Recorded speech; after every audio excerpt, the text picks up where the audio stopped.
Saganang mamamayan. Diskusyon ng taong bayan. Serbisyo para sa publiko. Usapang pamayanan. Saganang mamamayan. Programa para sa mamamayang Pilipino.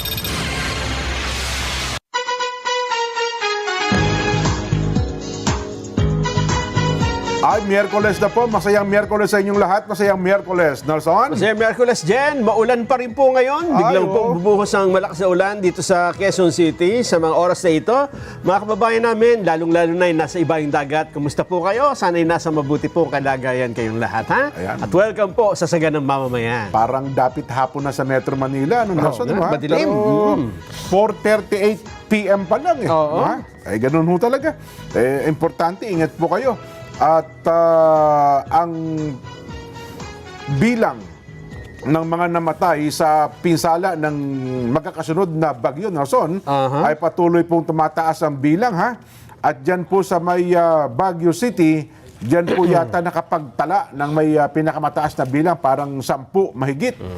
At pero ang pinagtatalunan ngayon dyan ay yung sino ba ang pumigil ng rock netting project?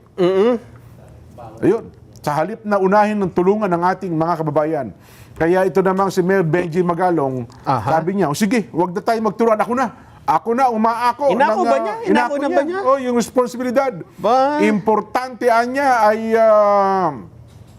maisagawa natin ang kaukulang hakbang para po sa pagtulong sa ating mga kababayan. Magtuturuan pa ba tayo sa mga oras na ito? Tama Sabi naman. Oo nga naman.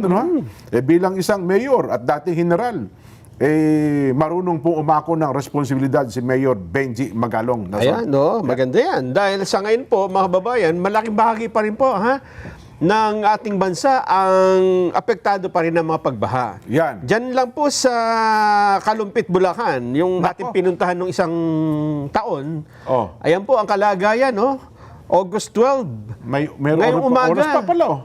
Nagbabangka pa rin ng mga tao. Malaki pa rin po ang tubig. Ay, hindi na ba tricycle ang dumadaan dyan? Bangka na talaga? Bangka na, hindi na pwedeng tricycle. Lulubog na, tinan mo naman, Lagpas Lagpas bakod na, Oo nga, Oo. Talagang. So, ibig sabihin, dapat dyan ang gawin ng talaga, hindi na tricycle, hindi na tikling. Anuhin na natin yan, gawin na natin yung floating market, kagaya dun sa dinadayo sa Thailand. Dyan, Thailand at saka Vietnam, pupunta ka pa doon. Dito, pwedeng yung mga bahay, gawin mo ng mga tinda, di ba? Magiging tourist destination siguro. Magkakaroon pa ng kabuhayan yung mga kababayan natin. I-convert na natin sa ganyan, Di ba? Tapos meron ka dyan part na may mga buhaya, May nakahapon pa ng ibon, Nakita mo yung ibon? Nakahapon? Meron? Meron. Talaga naman, Kalumpit, Bulacan. Naku po, araw-araw ganyan po yan, ha? Kung sino po ang barangay chairman dyan, i-convert na nating tourist destination yung lugar na yan. Floating restaurant, lahat na floating. Floating barangay. Buong barangay na. Waterboard. Yan. Ang pupunta po dyan ay makakatanggap kayo ng libreng mami, libreng lugaw, mga ganyan. Nakita mo yung libreng ibon. I-convert na natin. Oo. Oo nga, di ba? Baka yun ang magiging daan na para yumaman ng ating mga kabayan dyan, Nelson. At banda doon naman sa Bukawi ay ganun din ang sitwasyon. Bukawi naman to. Abot tuhod ang tubig. Ayan, dahil pa rin sa mga ulan yan, Jen. Oy, teka lang, isingit ko lang, hanggang ngayon, meron pa rin pumupuna sa Saganang Mamamayan. Ano yan? Ba't ba niyo pakita kayo ng pakita ng binabahang lugar? Anong gusto ipakita namin? Tapos na yung baha, ulan, pakita. Ngayon nga lang umaga yan Para niya tinutusok ang puso namin. Ayun lang. Yun ang problema. Yung iba naman, wag yun ang pasinin yan, 2 kaboting kahoy na yan. Pakita ng binabaha. Alam naman, tagal na tayo binabaha Yun nga. Ganun talaga. Hindi ho namin titigilan ito. Oo. Lalo na dyan sa May Kawayan. Gumagawin na tayong May Kawayan. Ginawa ginawa ng resort ang kanilang barangay, Jen. Hindi ba ka naman judge talaga yan? Hindi. Tinan mo, nagsiswimming, simula pa nung linggo yan, ano ng araw ngayon? Miyerkules. Bata, matanda? Yung nagsiswimming? Bata yata, bata. Bata ba? Galit na galit yung nanay. Bakit daw hindi pinapasok yung anak Baka mabasa ng ulan. Yung pala, pinayagang maligo dyan sa... At maging sa Bataan, Dinalupihan, nagagalit yung mga residente Nako. sa flood control project dahil hindi ho natatapos at wasak pa rin hanggang ngayon. Ayan, sira dyan eh. Oh, warat. Yung kanilang ang tag yan, di ba? Yung flood control yan, di ba? Oo, buti dito sa pagkakataon Breakwater, ito, mababa lang ang tubig. Tsaka walang ganong current, ano? Hindi, pero ba't Yung bakbak mga, yung mga nauna. Hindi, matagal nang sira ito. Matagal na. Oo, kaya natatakot sila pagka lumakas, tumaas ang tubig, Opo. aapaw. Sa Pangasinan, dun sa may masarap na kutsinta at puto, Kalasyaw, Jen. Ay, naku, paborito ko yan. Oo. Sasabayan mo ng mainit na kape. Ayan, alam mo, Puto, kalasyaw. tingnan mo, nagbabangka sila, di ba? Sa may baka nasa ilog yan. Wala po sila sa ilog. Ayan, Eh, may baka naglalako ng kalasyaw puto yan. puto! Nasa Di ka ganun. bahay po yan, mga babayan. Ayun, bahay, oh, nakabintana nga eh. Oh. Oo nga, no? Bintana.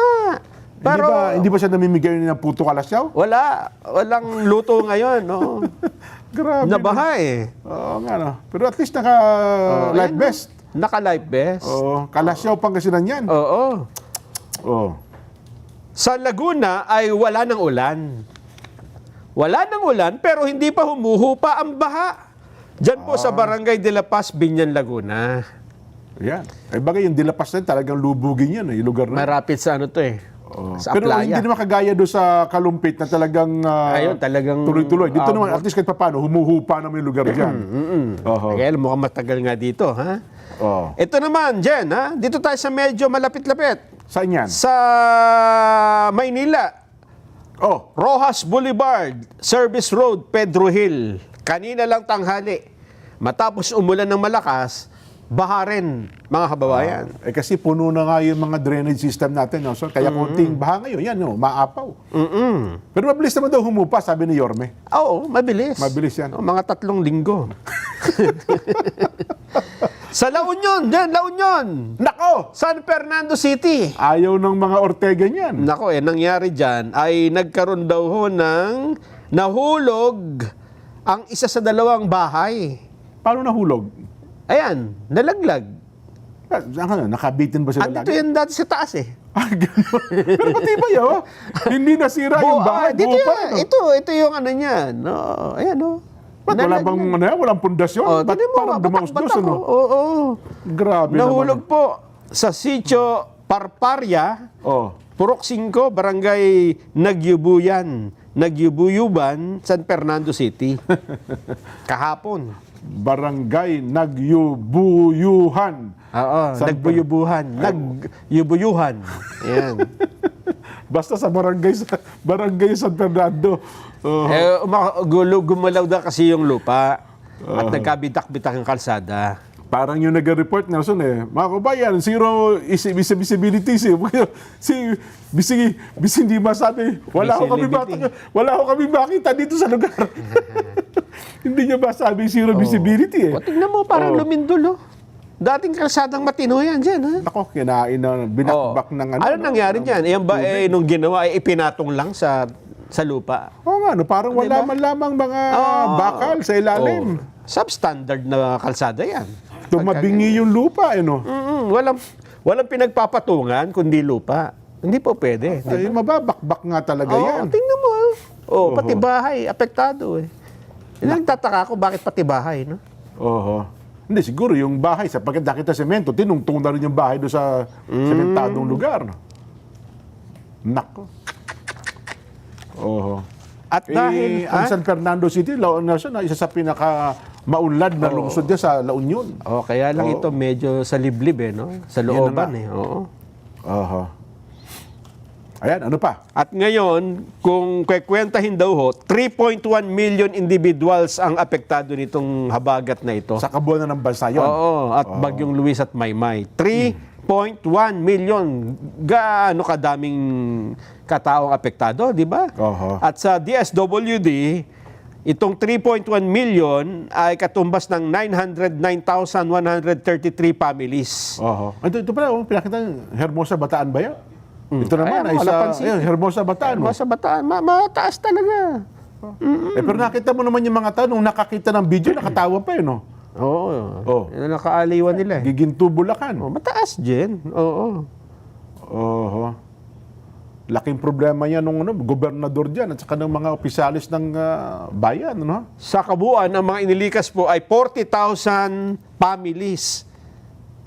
At ang pinsala daw ho ay umaabot ng 328.8 million pesos. Ayun. Oho. Malaki. Grabe. Yan po ang baha sa iba't ibang lugar. Hindi lamang po sa Metro Manila, pati mga probinsya, Nelson. Sa Davao ba? Walang binahang lugar? Baka sabihin nila, ba't yung Davao, di nyo na naman pinakikita, kayong dalawa kayo eh. Hindi umuulan sa Mindanao ngayon eh. Ganon? Problema nila ngayon tubig. Oho. Hindi, pero isang Buanga, tsaka ilang parte doon ng Bisaya ay mayroon ding mga epekto ng pag-ulan eh. Baka nung nakaraan lang. Pero itong latest, hindi na masyado. At ba't daw hindi natin pinapakita yung mga hindi binabahang lugar, yung tuyo? Di wala tayong matatapos. Lahat ipapakita natin. Ito po baha, ito naman sa kabila tuyo. Ito po umulan, dito po hindi umulan. Talaga na Yung basura dyan, yung nasa Asiana. Nako! Alam mo kung gaano karaming nakuhang basura? Gaano karami yan? Mahigit 50 punong na truck. Mga ilang tonelada siguro yan. Kulang pa yan. Hindi pa yung mauubos. 300 tonelada ang nahakot. Di mga 300,000 kilos yan. Sa isang tonelada, 1,000 kilo eh. Oo. Di ba? Gumamit din ng floating trash boom. Nako. Yung parang Pag hinahakot, saan daw nila tinatapon? Baka naman sa tabi lang... Doon sa kabilang ilog. Exchange garbage. Ipakita nyo rin sana kung saan tinatapon. Di ba? Kasi kung hinakot nyo dyan sa lugar na yan, di ba? At pagkatapos doon lang din itinapon, kung saan-saan lang din.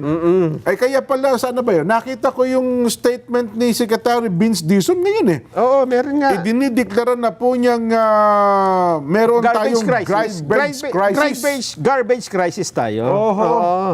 O so magpapatawag ba tayo ng garbage summit? Meron na tayong crisis sa basura. DPW Secretary Dizon nagdeklara ng garbage crisis. Oo. Ayan. At ang isa sa panukala niya, itaas ang multa sa illegal na nagtatapon ng basura. Ayan, okay po yan. Buong higpit sana. No negotiation, ano ha? At binanggit rin niya yung waste to energy na matagal nang pinag-uusapan pero hanggang usapan lang. Walang nagtatagumpay na waste to energy sa Pilipinas, Nelson eh. Kaya tama yung nabasa ko kanina dyan na itong paglabas na ito ng ganyang karaming basura, ito ay nagpapakita lamang ng matagal na panahong pagwawalang bahala, pagpapabaya ng gobyerno sa tamang garbage management. Pako, totoo yan. Hindi po pwedeng ito ay sa tao mo lang isisisi. Kasi ang mga tao, susunod dyan kung may mga batas eh. Totoo. At kung mayroong mga nagpapatupad. At siyempre, kung may truck dyan, kung may hahakot ng basura sa'yo, ikaw ba sasabihin, hindi ko dyan itatapon? Doon ako sa ilog magtatapon, hindi ba? Yung maayos na waste management at saka meron ding maayos sa tapunan. Yun. Di ba? Kasi yung, sabi ko nga sa'yo, Nelson, dito sa Metro Manila lang wala, kahit siguro Pateros, hindi ko lang alam ang Pateros, tignan natin, silipin natin sa mga konseho nila, magkano ang pondo para sa waste management. Baka hindi ho bumababa ng 100 milyon eh.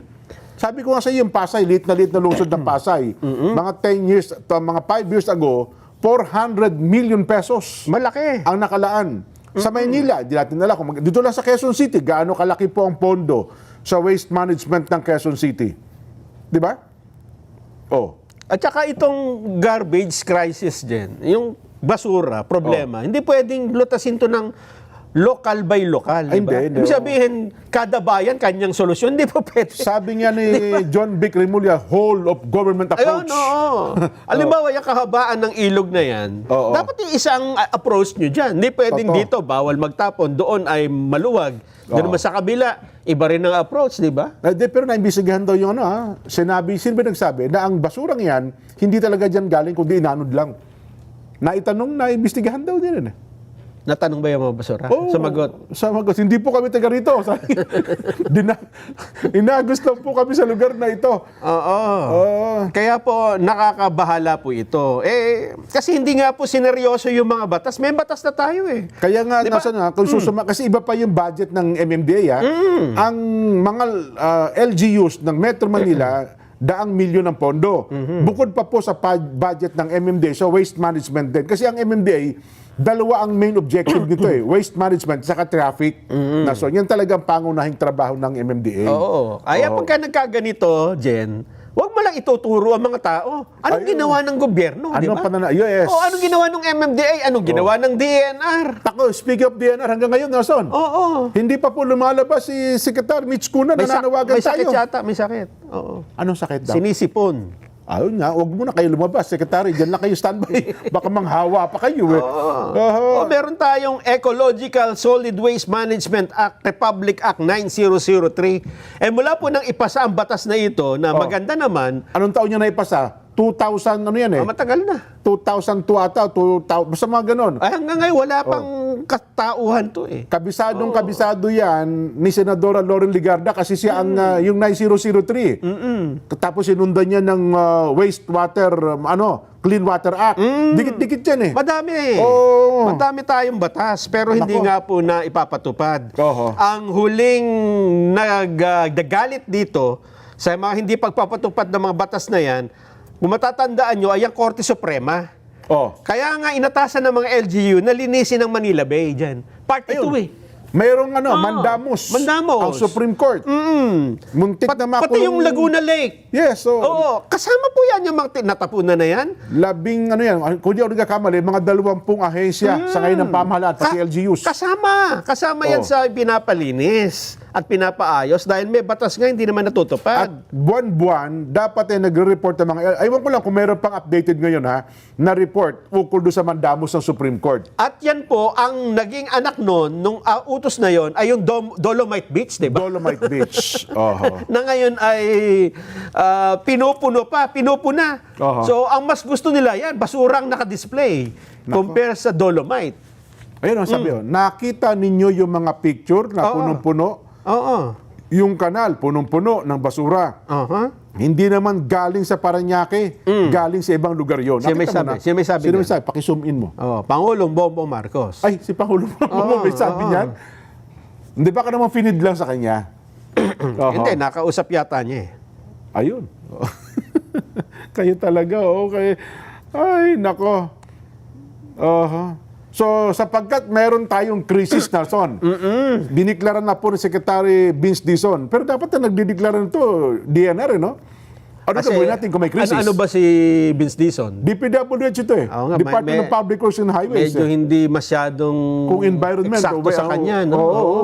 Kasi garbage problem, talagang environmental problem yan. No? Oo nga, no? Ang DPWH, isa lang sa parang coordinating agency. Kung waste ang pag-uusapan, Tama, di ba? oo. Kaya yun nga, hanggang ngayon, Secretary Mitch Kuna, narinig ba tayo? Malapit ba? Walking distance sa Kasi atin. punta natin ngayon eh. Wag mo na, nagpuprograma tayo. Secretary Mitch, kaya ang dami ng DNR undersecretary dyan. Eh, Di ba no? bukas baka usap natin? Ganon? Paano natin kay Benny? Ha? Sige. Oo. Ang laki garbage crisis eh. Tapos tahimik na tahimik. Ano ba Hindi ito? po pwede. Tapos hindi Kung si Secretary Mitch Kuna, sana man lamang yung mga undersecretary, mga assistant secretary. Na tahimik ang DNR. Yung regional director ng DNR sa region ni SCR, di ba? Region 3 tsaka Region 4. Ay kumibuo naman, galaw-galaw naman tayo. Kaya sana napakinggan nyo si Yusek Claire Castro kahapon eh. Nagalit nga siya. Ang sabi niya, hindi pwedeng pakuya-kuya-kuy lang tayo lagi. Oho. Kayo pong tinutukoy nun. Sino? DNR. Oo nga, no? Oo. Oh, Kasi trabaho nyo yan eh. Hindi ba? yun na nga. Kung wala silang kakibu-kibu hanggang ngayon, Ay kung makuya-kuy pa rin.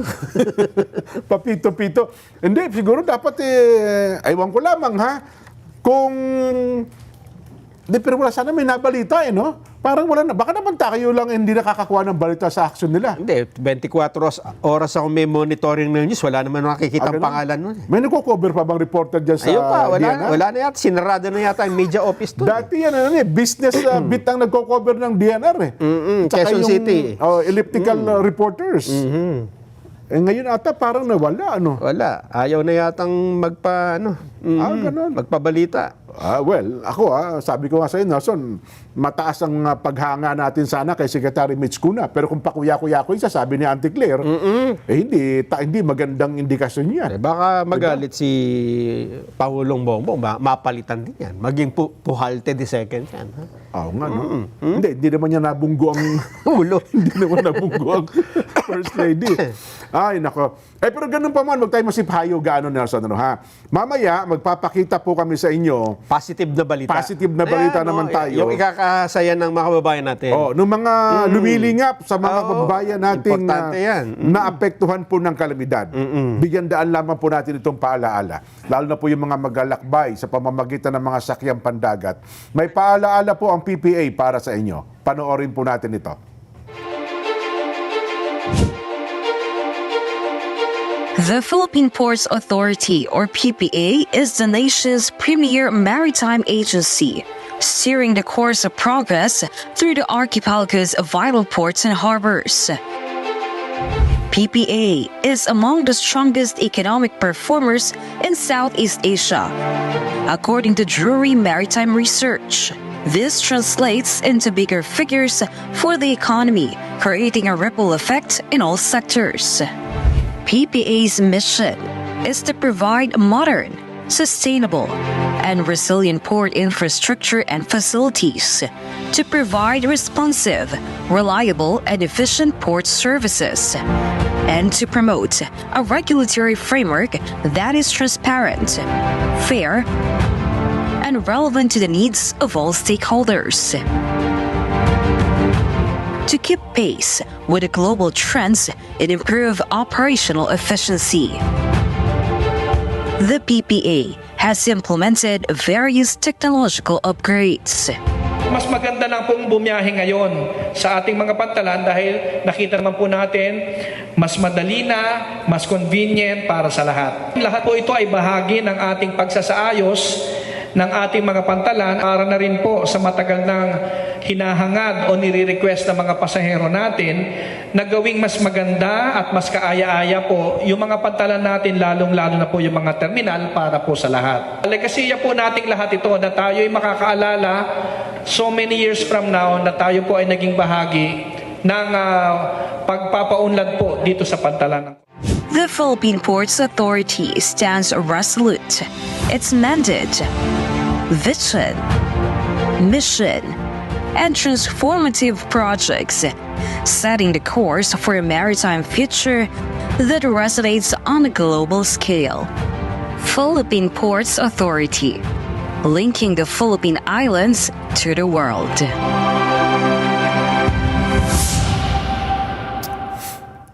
Maraming pong salamat, PPA. Magbabalik po ang saganang mamamayan.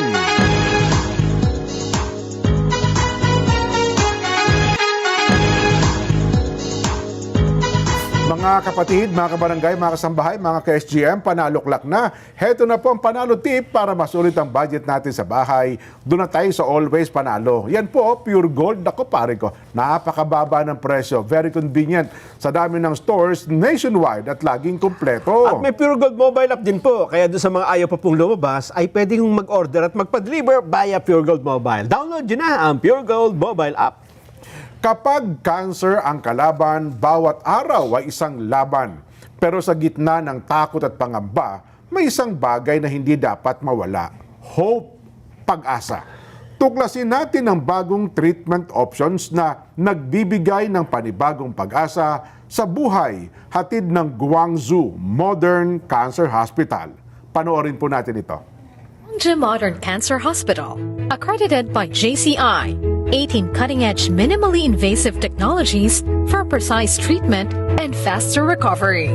We have helped thousands of patients successfully fight cancer.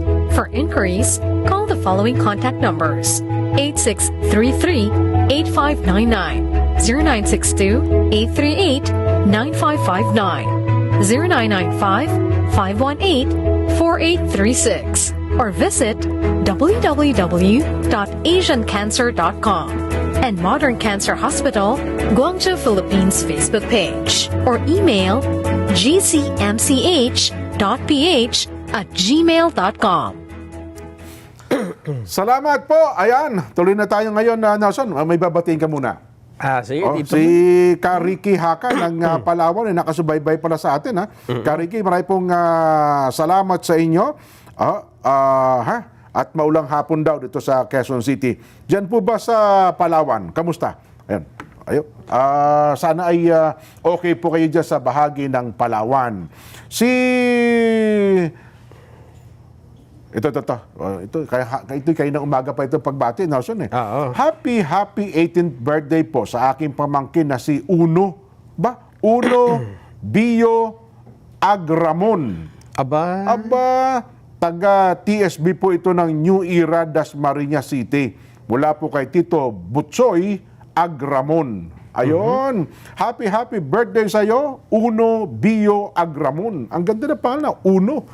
May kapatid daw siya, Nelson eh. sino? Dos. Si Dos. Tatlo sila magkakapatid eh. 1, 2, 3. Hindi na nag-isip ng ibang pangalan. At si Caramon umamali naman ng Northern California. Sabi niya, nako Jen, happy 75th anniversary po sa lokal ng Binakag, distrito ng Batac City, Ilocos Norte. Ang pagbati po ay mula sa Kaalan Ladera. Kaalan, magandang hapon po. At kanyang may bahay, ang Liz Ladera. Ang pangalawang tagapangasiwa, ka Federico Ramos. At ang kanyang may bahay, ang ka Baby Ramos. Pati po ang destinido ng lokal ng Binakag, ka Jam Felix Messina at Baby Sepi Messina. Ayan. Lagi po silang nanonood ng Net25. Ayan. Tama-tama. Yaman din lamang nabanggit na natin, Nelson. Ito na po. Ipakita namin sa inyo, mga kababayan, kasi baka nasisiphayo kayo sa mga kalamidad na nangyayari po sa ating paligid. Pero meron ho namang mga handang tumulong sa atin hong mga kababayan. Tama. Ayan. Pagka ganitong may mga kalamidad, alam na natin yan eh. After ng kalamidad, minsan nga habang nangyayari, meron ng paglingap na nagaganap. Yes. Sabi nga nung DSW, naka-preposition sila. Pero mas nauuna ito. Mas nauuna pa po ito. sa madalas na pagkakataon. Yes. Ito. Unahin ko na ito. Ikaw, isa-isayin mo na. Sukat Parañaque. Sukat Parañaque. At Yan. Pamplona, Las Piñas City. Nagsagawa po ng lingap ang Iglesia ni Cristo na mahagi ng tulong sa mga residente apektado ng pagbaha. Kabilang sa mga lugar na nilingap, ay ito pong mga lugar na apektado ng baha sa Parañaque City, partikular sa San Valley, Talon 2 at 3 sa Las Piñas, at mga barangay na nasa coastline ng Laguna de Bay sa Muntinlupa. At nang tumila ang ulan, agad hong namahagi ng relief goods sa mga residenteng naapektuhan. Ayun, kitang-kita ko ang ka-Jeric de la Cruz. Ka-Jeric, kamusta po kayo? At nakangiti sa sinasalubong ang ating mga kababayan. Sa Bulacan naman tayo, kabi-kabila pong pagbaha sa iba't ibang lugar sa Bulacan ang hinarap ng ilang komunidad sa bansa matapos pong ilang araw na matinding pagulan dulot ng habagat. Ang marami po sa kanila ay nakaranas daw ng trauma dahil po sa biglaang pagtaas ng baha. At kaugnay naman ng agaran po namang nagatid ng tulong, pagkain ang Iglesia ni Cristo sa mga residente sa iba't ibang lugar sa Baliwag na kabilang po sa mga naapektuhan ng pagbaha. Ayan. Distrito naman ata ito ng Baliwag. Talagang inisa-isa na ng ating mga kapatid dyan sa distrito ng Baliwag, Bulacan. Pinuntahan sa bahay, ano? Oo. Dito naman po sa Quezon City, dito marami ring nabaha dyan eh. Yan. Nagsagawa din po ng pagtulong at paglingap ang Iglesia ni Cristo sa mga pamilyang naapektuhan ng malawakang pagbaha sa lungsod ng Quezon. Labis naman ang pasasalamat ng mga kababayan natin sa ginawang lingap na ito sa mga apektado ng kalamidad. Yun, ang Caber del Rosario naman ito, no? Ayun, Salamat po ng marami. Caber, ano ha? Punta naman tayo sa De La Paz, Binyan. Paglingap naman daw po sa residente sa Barangay De La Paz, Binyan City, Laguna. Matagal na raw pong tinitiis ng mga residente sa sitio Santa Ines, Barangay De La Paz, Binyan City, Laguna, ang walang katapusang pagbaha sa kanilang lugar. Talagang walang katapusan, ano ha? Kaya nitong pananalasa ng habagat, lalong nadagdagan daw pong hinagpis ng ating mga kababayan sa nabanggit na lugar. Agad po namang nagpadala ng tulong ang Iglesia ni Cristo sa pamamagitan po ng tagapamahalang pangkalahatan ng kapatid na Eduardo V. Manalo sa ilalim po ng Lingap sa Mamamayan program. Tumanggap po ng relief goods ang mga residente ng Sitio Santa Ines na ipinamahagi po ng Iglesia ni Cristo sa pamamagitan po ni Brother Eric Saratan. Ka Eric Saratan, ang District Minister po ng Santa Rosa, Laguna. Ayan. Sa Batangas din, Sige. marami ding apektado ng baha dyan. Pero nagsagawa rin kaagad ng paglingap ang mga kapatid natin sa Iglesia ni Cristo. Diyan ho sa mga bayan ng Cuenca at Balete para tulungan ng mga residenteng apektado ng halos magdadalawang linggo ng masamang panahon. Ilang komunidad po ang nakaranas ng pagbaha dahil sa tuloy-tuloy ring pag-ulan habang apektado ang hanap buhay ng ilan nating kababayan. Ayun ang buong pamilya. Ilang araw na walang tigil ang ulan kaya naantala ho ang kanilang mga pang-araw-araw na gawain at hanap buhay. Ayon sa tagapangasiwa ng distrito ng Batangas, kapatid na Pedro Castillo, nakaranas ng pagbaha at pagkagipit ang mga kababayan natin dyan sa lugar. Ilang araw at halos isang linggong umabot po ang pagkagipit ng ilang pamilya dahil hindi sila makapagtrabaho at hindi makapaghanap buhay. Kabilang po yung mga kababayan natin na umaasa sa pangingisda. Hindi ho makapalaot, hindi makapangisda, hindi makalabas, lalo sa masamang panahon. Kaya ito hong ginawa nilang paglingap ay talaga namang napapanahon, lalong-lalo na sa panahong ganito ng kagipitan. Ayan.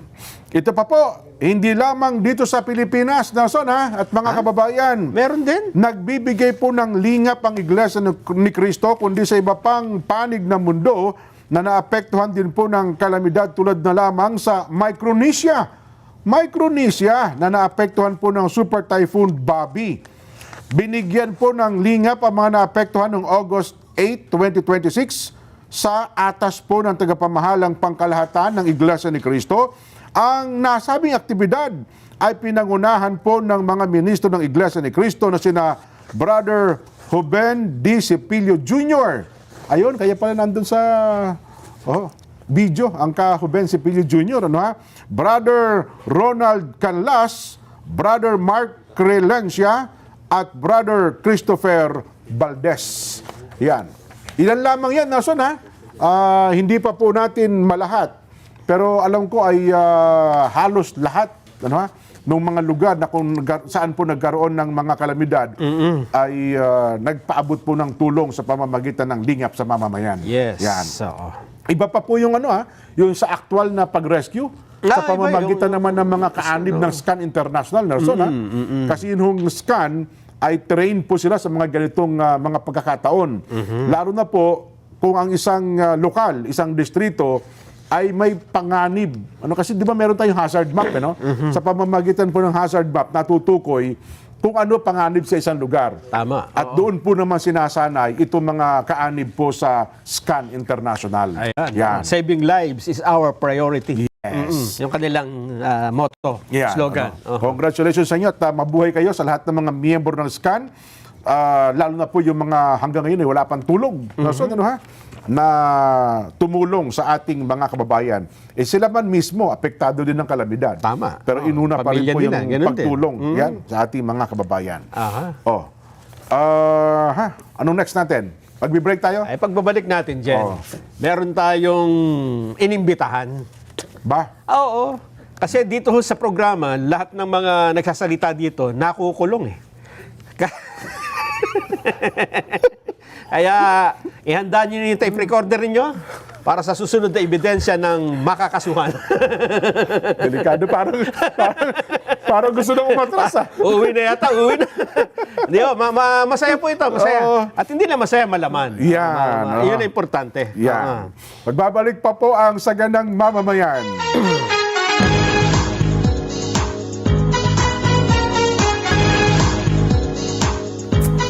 Ayan, Nelson. Ipakikilala pa ba natin? Ay, hindi, kilala na. Mas actually, mas kilala ito kaysa sa atin eh. Yun nga. Di ba? Ang totoo niyan, hindi ko kilala yung pangalan niya, pero kilala ko yung meow meow. Mas kilala. Ayan. Si Congressman Kiko Barsaga. Yo. Hello, good afternoon. Kong Kiko, kamusta muna kayo? Okay naman, very good. Bad weather but good spirits. Ayun, ano. Kumusta po ang Cavite? Dahil nito nakaraang mga pag-ulan, napansin namin na Imus, Bacoor, Cavite City, halos lahat ng mga malapit sa dagat, binahay. Yes, mostly yung mga lowland areas doon, laging binabaha. It's very common in Bacoor and Imus. Sa Dasma naman wala kaming masyadong problema doon. Yung mga upland, okay na yun eh. And, puro suspensions din. We're preparing. We also prepared for the evacuees dun sa Dasma. Meron kami mga 10 families. But compared to yung sa mga mas binabalik Imus and Bacoor, we expect less damage. Pero hindi naman to kasalanan ni Boying, yung baha. Hindi kasi, si Boying ay matagal na siyang, last term niya as governor is from 2016 to 2019. So matagal na siyang wala sa Cavite. Ayun, so safe tayo. Safe. Very focused na sila sa ombudsman duties Ayun, ngayon. tama naman. Baka minomonitor pa tayo. Nakamonitor silang lahat. It's a very dangerous and very difficult situation now. Correct. Nilalighten lang natin kasi. Baha yan eh. No? Totoo. Ay, teka lang, balitaan mo muna kami, Kong. Ano ba mga pinagkabalaan mo matapos na ikaw napaalis ng Kamara o ng Kongreso? Mostly vacations lang, enjoy muna sa buhay, and we'll see what will happen in 2028 kung ano yung magiging sitwasyon natin doon. But we already planned on campaigning for Vice President Sara Duterte for 2028.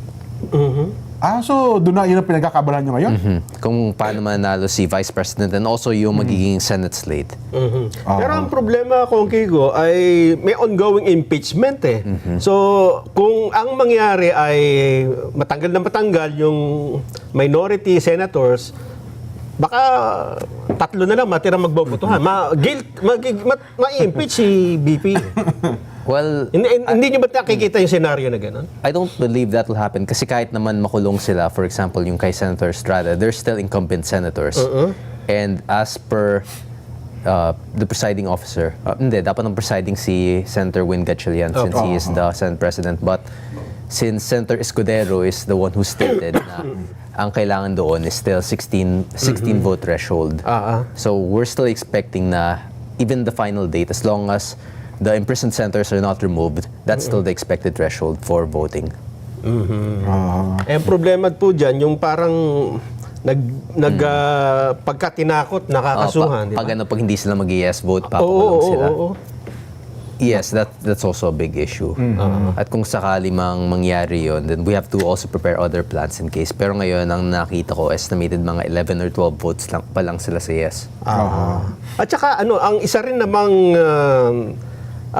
sa kabilang dako, kung may senaryong ganun, may senaryo rin naman na yung mga dating against ay maglipatan ng barko, di ba? Kasi ganyan sa Pilipinas, di ba? Yung politika. Vote is sinking. It's a possibility at habang tumatagal ang impeachment process at habang lumalapit ang 2028 elections, mas dadami pa yung mga lilipat since Vice President Sara Duterte is still the current frontrunner for the 2028 elections. At hindi naman i-risk yung political career nila just for 1 year of the remaining administration. Pero tatanggapin niyo ba sila? Well, depende. Pwede na kaming pumili if ever na masyadong madami na yung mga kakampi. But right now, we'll see. Siguro yung mga una o yung mga first 3 na lumipat will be accepting, but Vice President Sara Duterte medyo she's open anyway, basta hindi naman masyadong ang really against lang sa kanya is yung mga those who personally attacked her and those who are very corrupt. Pero ibig ba sabihin nito, Kong Kiko, nag-o-organize na o talagang gawa na yung grupo, partido, para sa 2028? Hindi pa, inorganize pa. I can't really comment on that. Pero as of now, since it's 2 years before election, parang yes. pinag-uusapan pa lang. We have no actual Senate slate that we've already formed. Ayun, siguro Kasi madami pang pwede magbago in the next 2 years. Oo nga. Bagay, yung start lang ng filing ng COC, baka marami ng pagbabago. Ayun doon. na. Diba? Yes. Ito lang after barangay election sa December. Baka marami na mga pagbabagong mangyari. Ano ha? Well, dun na sa punto na may election ba talaga? Ayan. Hopefully magkakaroon ng elections sa 2028. But on the basis that there would be no elections, mas lalong gugulo ang sitwasyon natin dyan because the people will definitely not accept an unfair and illegal term extension. Punta na natin yung sa'yo, no? Yung sa personal mo na expelled ka sa house. May dahil sa parang Akala ko yung mga pictures na lumabas na susunod na pagka wala, hindi na, nainggit ako eh. pag off-air na tayo. I mean, kasama yun since yun yung isa sa mga yung grounds for previous suspensions. Pero sa tingin ko, dati ka naman ng hindi naman, parang out of frustration sa house, kaya parang hindi ginawa mong parang laro-laro na lang yung papunta. Oo, kasama din yun since I was determined to act how the people would act if given the opportunity to talk to the people of the House of Representatives. At parang dinala ko yung galit ng tao doon sa House of Representatives. That's the form of political content that I made. Parang it's a protest on the corruption within Congress. Pero sabi, totoong kikuba itong nakakausap namin Yes, ngayon. Kiko Berzaca. Kasi matino ka ngayon. Kasi parang naninibago kami kung yung project ng tao sa social media sa'yo at saka yung ginagawa sa'yo, parang hindi ka makausap ng seryoso eh. Di I mean, ba? depende naman sa sitwasyon. Kasi ngayon, nakasuit ako, may mga camera, so I have to be serious to some extent, especially when discussing things like yung mga flood control, yung impeachment, hearings, and if we want to be informative and factual, we have to be serious. Pero sa mga ibang issues naman, pag tinanong mo ako tungkol sa mga Babs, Eddie, happy-happy lang. Sa Sa mga natin meow-meows. pag-usapan. Pero at least masasabi natin, actually first time ka naming nakasama sa ganitong programa, pwede palang maging seryoso at produktibong usapan si Kong Kiko. Hindi ho ba? Depende sa kasama ng tao eh. Depende Siguro sa kasamang napagkamalan nila tayo seryoso eh. Kung Kiko, anong masasabi mo naman dun sa... Actually, lahat naman nasabi mo na, no? Itong nangyayari na impeachment, nagiging patas ba yung mga... Kasi kung minsan, di ba, nanonood tayo, merong mga nagtatanong yung mga senator judge, sa tingin ba, nagiging may patas ba ang pagtrato? Technically, very, since yung impeachment court na to, this also serves as part of their it's part of building their political images.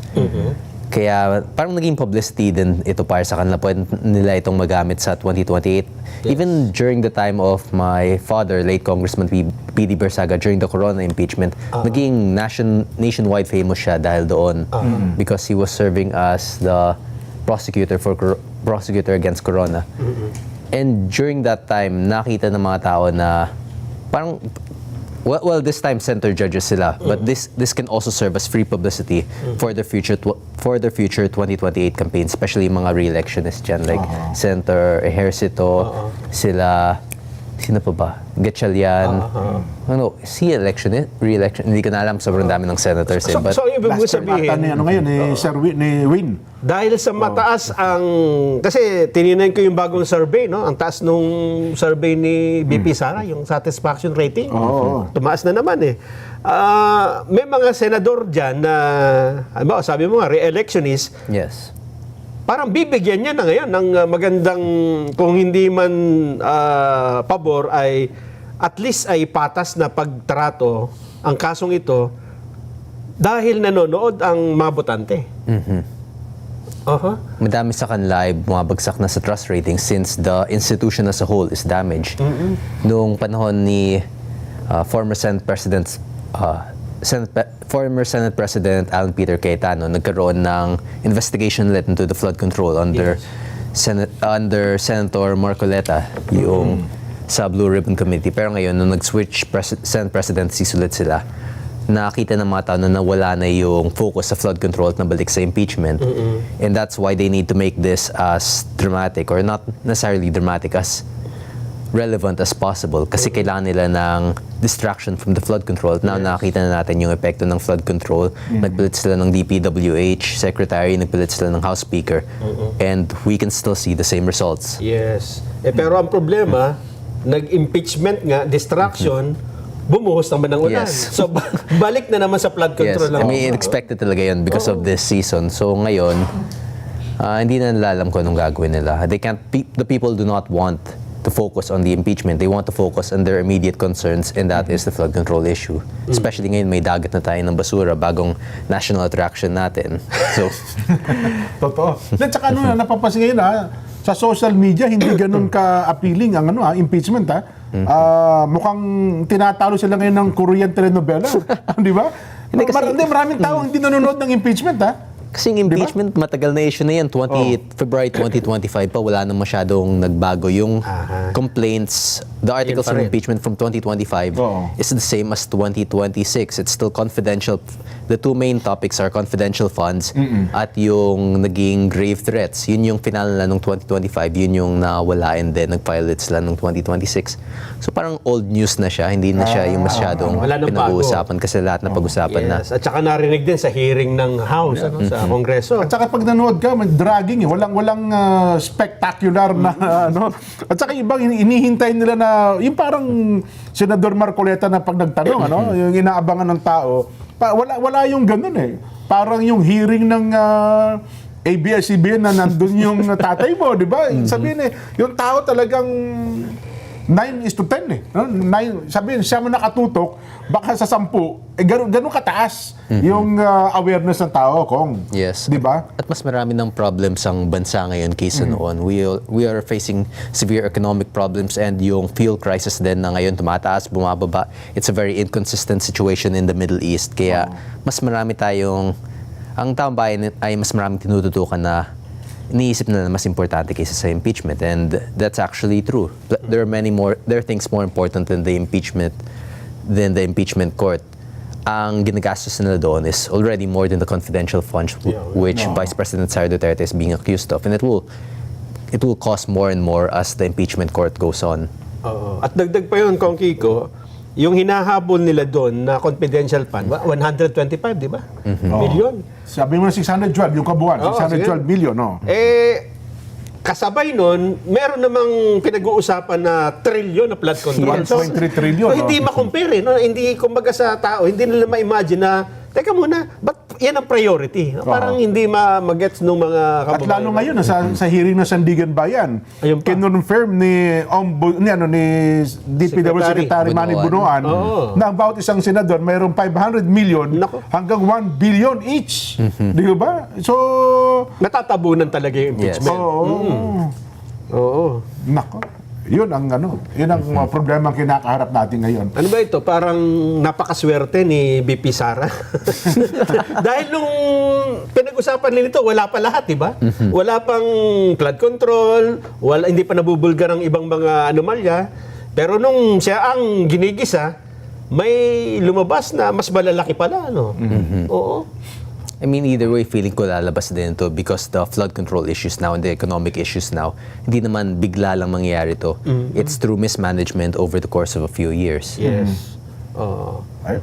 Teka lang, ang Dasmariñas City ngayon ay ano bang ina-expect natin na pwedeng magbago? Ay, teka lang pala. Magkakaroon ng special elections muna. Naka-gun ba na sila Oo nga pala. Kailan bang election dyan sa inyo? August 29, 2026. Malapit. So this month This na, month? in 3 weeks. 2 weeks. Pwede ba akong bumoto doon sa inyo? Hindi Registered Dasmariñas Hindi pala ako citizen. registrado butante. No? So ano ang hindi naman sa nangangampanya tayo. Baka nanonood ngayon ng Comelec. Ano mga preparations nyo? Kasi hindi ka natatakbo ngayon, di ba? Technically, private citizen naman, so pwede ako mangambanya.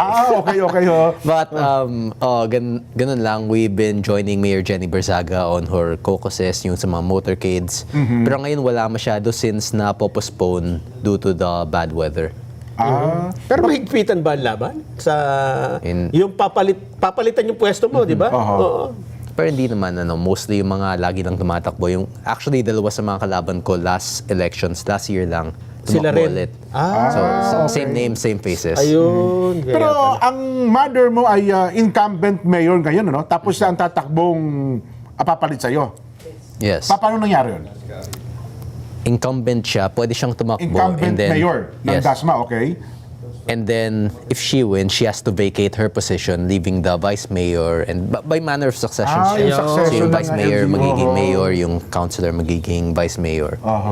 So kung kahit na sa incumbent kayo, nag-file siya ng certificate of candidacy, tatakbo siyang congresswoman, at kapag ka nanalo, yung vice mayor niya, aaktong, Yes. magiging mayor. At yung mayor, ang pipili kung sino sa mga councilor ang magiging vice mayor. Ganun ang mangyari. I think yung number 1 yung magiging vice mayor. Okay. yung first Automatic ba yun? Yung first councilor? Kasi yung first councilor yung nagsaserve as presiding Officer ng of the city council if Okay. ever the vice mayor is not present. Since noong 2022 to 2025, I was also first councilor. Ako yung number 1 councilor within my district. And yun talaga yun. But then we can designate someone as okay. presiding officer. Pero yun. It's the matter of succession. Bagay. Anyway, ano bang doon sa yung ano na ba mga progress ngayon sa tagal na kami hindi napupunta din Nelson sa Dasmariñas eh. Balitaan mo naman kami kung Kiko. Ano Very bang good. mga bago nga dyan? Dasma is improving. Number 1 na kami economically in terms of in Cavite, number 1 in population. And also, we have created 3 buildings na kami sa public college namin sa Colegio ng lungsod ng Dasmariñas. The arena is doing well, which has opened a few years ago. And my public hospital na din kami, city funded. Ang problema nyo ata dyan ngayon yung tubig. Di ba? Under prime kayo dati. Yes, yung water problem. Yung water problem ninyo, kasi nakilala ko yung GM nyo dati, si GM Ed Silva, napakaganda nung, pero nung nabili nung Prime, paano ba doon susolusyonan ngayon yung problema na yan? Ngayon, may bagong, nag-change of ownership yung Prime Waters and then Hiraya Water na sila ngayon. Okay. And we're discussing on how to improve the water situation right now. So hopefully within the next few months we see significant improvements kasi yung problema sa tubig namin also stems from a lot of other factors. Our population also dramatically increased within the last few decades. So there are plenty of issues within our city that adds to the water crisis. Pero plan naming solusyonan yan in the future. So, sa lalong madaling panahon, masusolusyonan na yan, Kong. Hopefully. We'll do our best. Nelson. Itong sa pagdating ng 2028, the election yan, qualified ka na ba para Presidente? Hindi pa. Senador. Senator. Sa age lang, ha? Hindi, 27 pa lang ako ngayon. Hindi By pa, 2028, 35 minimum for Senate and then 40 minimum for Vice President and President. Yun pala. So, unless magkakaroon ng biglang constitutional convention tapos biglang gagawin Palitan 45 natin. yung minimum age. Para... Pero anong plan mo? Matatapos ang term ng... Of course, halimbawa, nanalo ang mother mo as representative ng Dasmariñas, matatapos din ng 2028. May may political ka pa rin, plan? Posible. Depende sa sitwasyon natin sa 2028 because there are plenty of things that could still change in the future.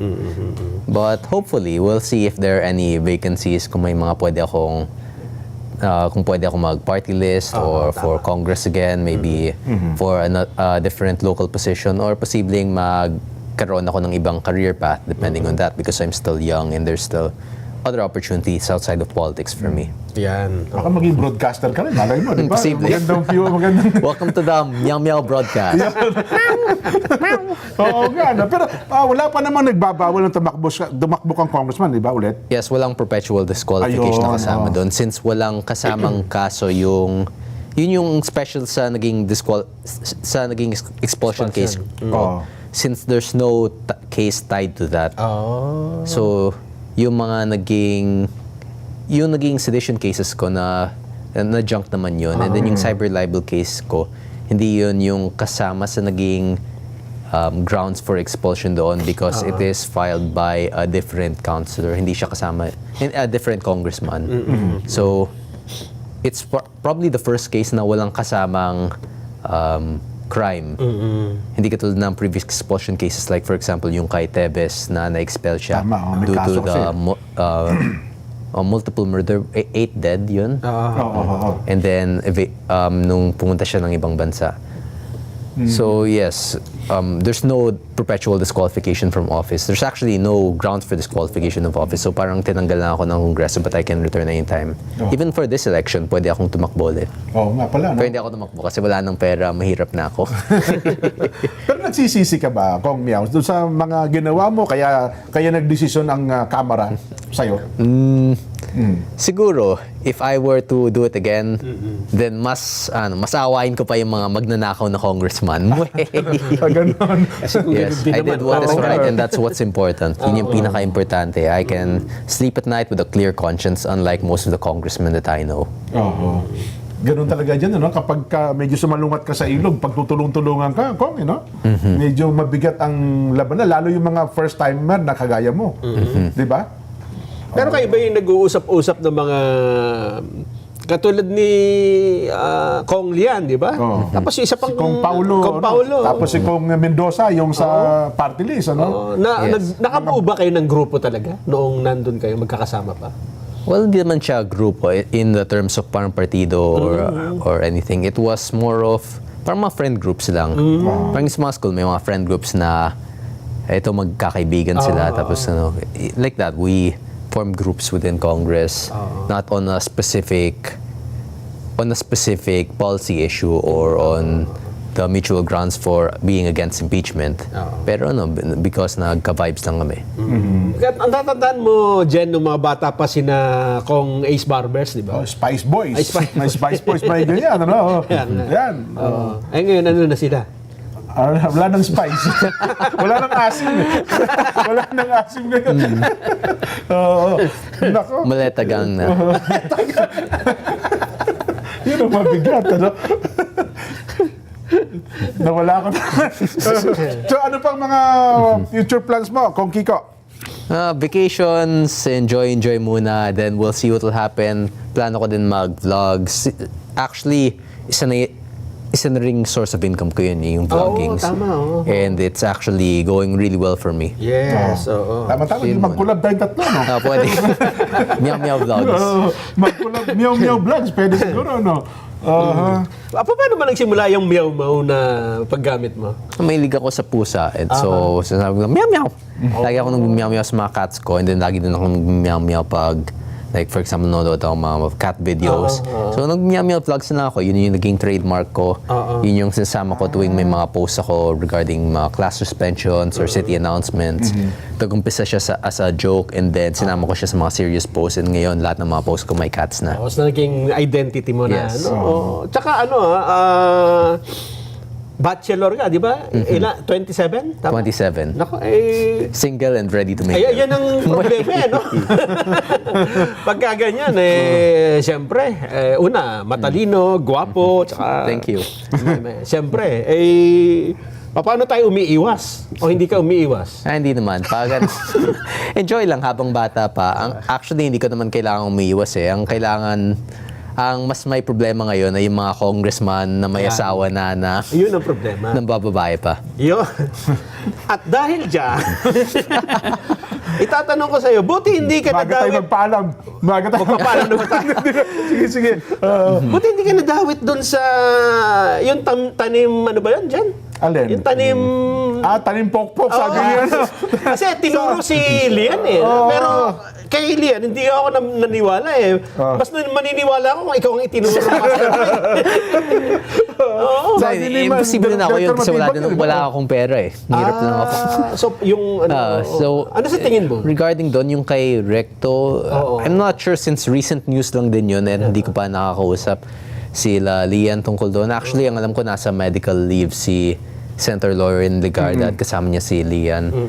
So, we'll see. I have no information regarding that. Actually, nung nabasa ko din yun, parang random nun. So, kung ano na lang yung may issue. Since it's also like, I've never really expected ko na ganung klaseng issue yung mangyayari. So, we'll just see. We'll just see. Parang sobrang unbelievable naman yung ganung issue. Kasi pwede bang mahuli naturally, hindi naman kailangan ganung klaseng operation eh. Ayun. E di, tignan natin. Yes. Anyway, Kong Miao, invite po yung ating mga viewers and listeners. Saan ka ba nila susubaybayan at ano pa ba mga future plans mo? You're always free to follow the ex-Congressman Kiko Barsaga Facebook page for the regular daily, well, almost daily, pag hindi ako tinamad, na Meow Meow Vlogs. Meow! Meow! To everyone, especially considering yung sitwasyon ngayon with the bad weather, I hope everyone here stays safe, stays healthy, stay safe, stay healthy, and God bless. Meow Meow. Ayan, maraming pong salamat, former Congressman Kiko Barsaga, ang atin pong nakasama sa palatuntunan. Okay, Magbabalik thank you. po ang Saganang Mamamayan.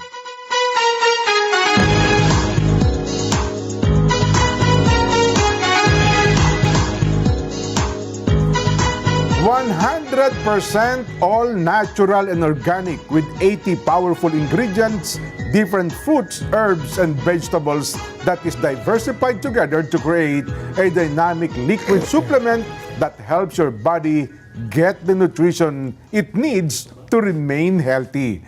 King's Herbal Plus, locally manufactured product.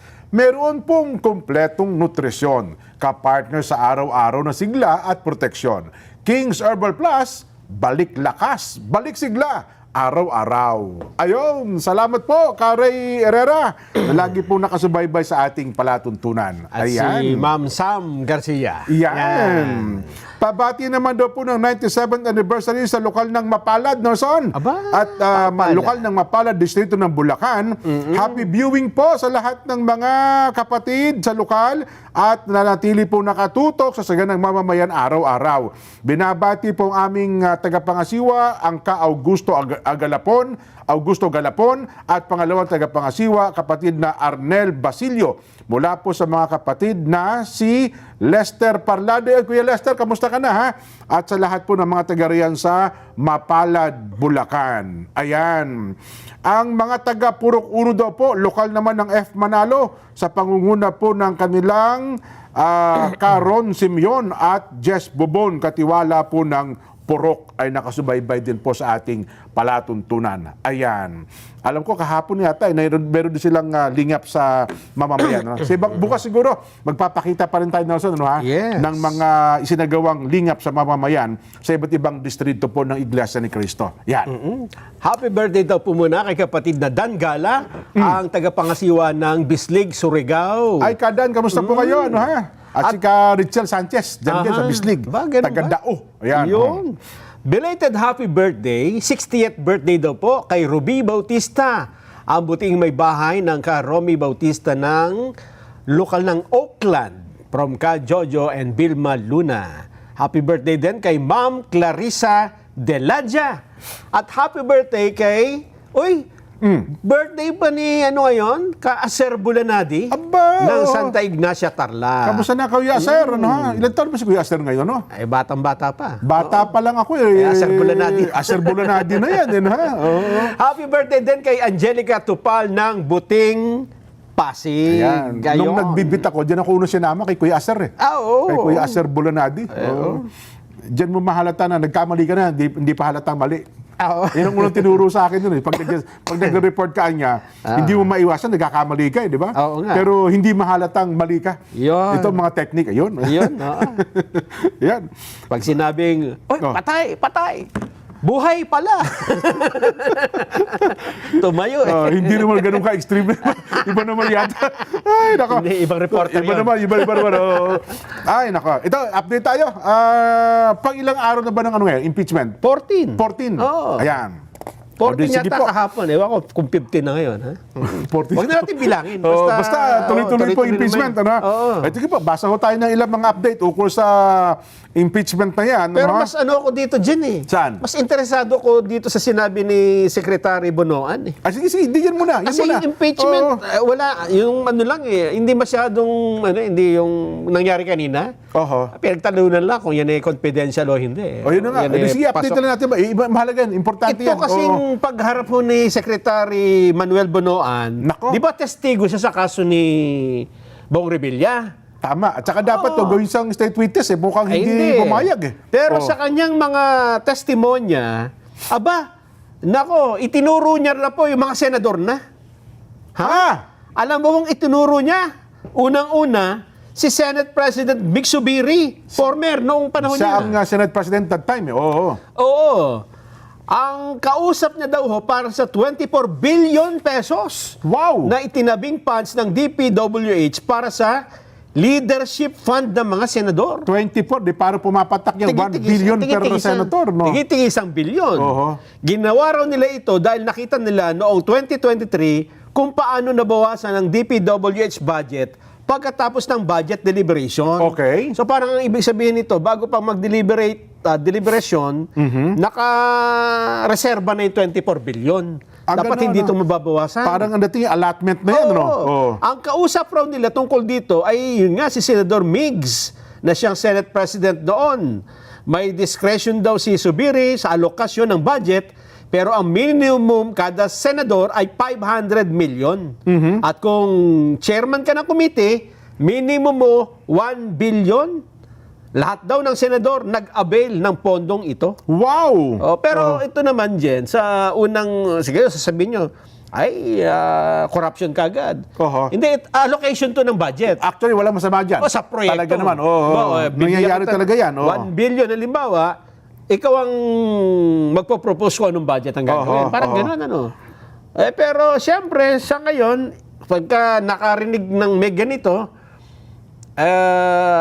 katiwalian ka agad, di ba? Hindi po. Parang ano lang yan. Sinasabi, ano dati tawag doon sa insertions. Pag sabi mong insertions, sakala nila illegal agad. Walang masama sa insertions. Ha? Itong allotment, wala rin masama yan kasi talagang practice talaga yan. Eh. Kung nagamit ng tama. Yes. Halimbawa, meron talaga merong nagsabi sa akin, ito po, Oo. kailangan nating lagyan ng mga patubig dito. Oo. Ito po ang halaga. Ay, hilingin mo sa DPWH Yan. o kaya kung saang department. Pag sinabi, magkano ba ang allotment ko? 1 billion. O sige. Oo, yung kalahati, dito Yung yung kalahati, project. 50-50. O kaya naman, ano yan? O, wag mo nang gamitin. Ako, basta kunin mo yung 1 billion. Oo. Walang pinagagastusan. Ayan diba? ang problema. Yun ang illegal. Pero yun yung allotment, well, technically, wala hong masama doon. Talaga namang, maging sa Kongreso Practice yan, Nelson. Oo. Ngayon lang, titingnan mo kung nagamit o hindi. Yun. O kung saan napunta. Oho. Yan ang nagiging problema. Oho. Oo. Yun ang debatable ngayon. Kung halimbawa, pinaglaanan ka ng 500 million, Oo. 1 billion, Saan napunta? Saan napunta? Yung- Nung hinapin, ito pinakagastusan. Magkano yan? Doon mo ngayon ang accounting yan. Ang ginastos lang po dito ay 100 million. Yan. Bakit 500 million ang ginastos nakalagay 500 billion. Oo. 500 million. Tapos 100 million lang pala. Yun, ang ano. Andun ngayon ang investigasyon mo dyan. Yun. Tama. Oo. Ano pa ang binanggit ngayon ni Secretary Bonoan? Yun dun sa pa lang nagtapos? yung part eh. Ito. Pero kanina nakita ko, may sagot na rito si Senator Migs eh. Ganon? Oo. Ang sabi niya rito,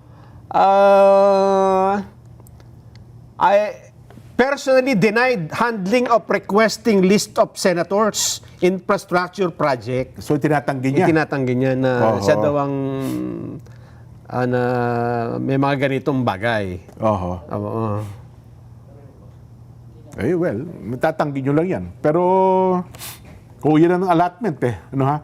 Di ba nung bago nga yung Senate, may alok naman talaga dyan, di ba? Yung Cabral Files, di Yung ba? allocables naman. Allocable sa may, inaalok ako, sir. Yan naman Di ang ba tawag, kay SP Soto nga dati. Oh, baka gusto niyo Diba? ng ganito. Pero di ba? yun nga raw, tinanggihan naman ni SP Soto.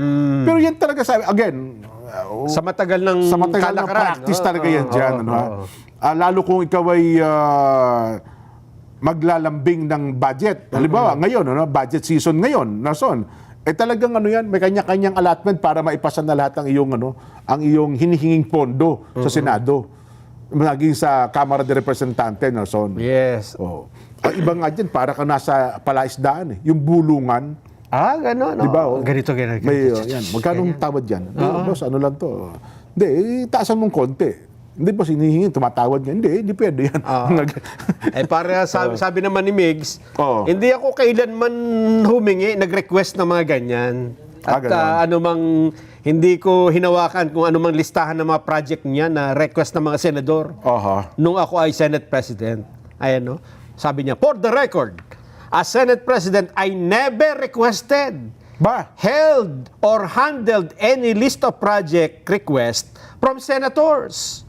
I refuse to handle any such list. Wow, talaga. Oo. Yun ang statement niya. Wala tayong magagawa. Oo. Sa korte, tignan natin. Wala pa na pinapain na ko. Hindi, yung si Bonoan. Paano kung paano niya sasagutin yan? ikakwento yan. Paano niya sasabihin? Hindi kasi baka naman talaga binanggit lang niya. Oho. Kasi ang may kaso naman si Bong Revilla eh. Oho. Hindi naman si Subiri, di ba? Totoo. Baka nabanggit lang niya kung paano ginagawa nung Yung ganun panahon nila. Siguro nga. Diba? Oo. Tignan natin. Ang dating ngayon, again, nililiwanag natin, hindi natin kumot sinabi ni Secretary Bonoan dyan, may illegal agad. Hindi nga. Wala pong illegal. Kanina pa nga natin pinapaliwanag, Yun na nga, di ba? oo. Oo.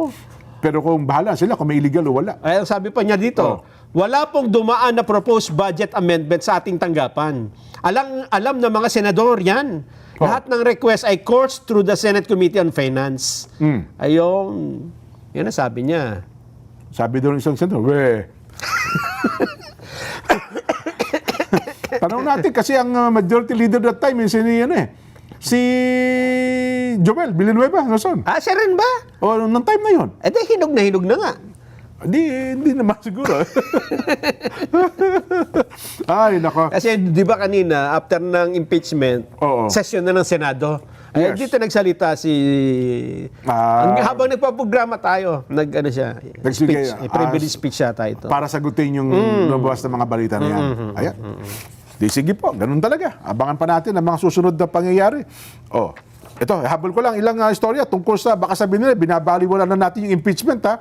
Sa part daw po ng prosecution, sabi ni Congressman, lead prosecutor Jelbel Luistro, kailangan daw po magpaliwanag ang depensa ni Vice Presidente Inday Sara Duterte tungkol sa kung sino ang mga tumanggap daw po ng confidential funds sa Office of Vice President. At ayon po sa kanya, hindi ang pangalan mismo ang sentro ng issue ng impeachment trial, kundi kung mapatunayang napunta daw po ba sa lehitimong mga tumanggap ang confidential funds at may labas liquidate ang mga ito ayon po sa alituntunin ng Joint Circular Number 2015-01. At iginit niya na kung alias man ang pangalan nakalista sa mga resibo, dapat pa rin matukoy kung sino ang mga tunay na taong nasa likod ng mga bagay nito. Sabi nila, ba't niya may pirma kung wala? Pero ang tinutukoy ata nila dito, Nelson, baka naman daw ang parang objective ata ng gusto ng prosecution dito ay gawa-gawa lang yung pangalan at yung pirma, pero totoo, wala naman daw talaga napagbigyan. Parang ganyan ata ang kanilang projection. Ano, ha? Ayun. Ito, nadalakin natin pala ito kahapon. Yung plano ng ating bansa, Nelson, na ang ginamit pang termo ni humiram. Pero ito, umutang po ito. 1.7 trillion sa susunod na taon para na po tustusan ang gastusin ng pamahalaan. Ayon po ito sa DBM. Ayon mismo daw po kay Secretary Robert Kim De Leon, 7.2 trillion pesos ang budget natin. Sa budget na yan, 1.7 trillion ang ating uutangin. Ayun. Tapos, wala tayong oras. May gampanin pa po kami. Ingat po kayo ha, maulan. Naghihintay na yung mga tao. Yun na nga, Paano ba tayo?